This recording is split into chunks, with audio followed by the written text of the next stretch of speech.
Hi everyone, welcome back to another video from Gameplay Classic. In this video, we will be learning how to turn on and off sound effects in the Candy Crush Saga application. To turn the sound effect on or off in Candy Crush Saga, first of all, open your Candy Crush Saga application on your device.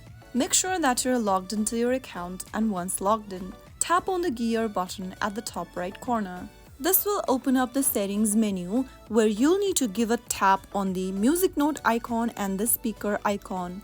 Soon after you do that, you will be able to mute the sound effect within your Candy Crush Saga game.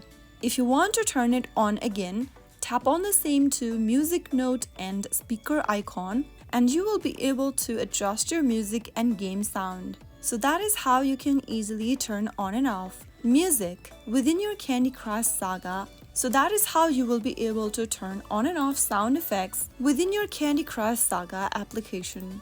I hope the video was helpful to you. If it was, make sure to give us a thumbs up and subscribe to Gameplay Classic for more Candy Crush Saga tips and tricks. I will see you again in the next video. Thank you for watching.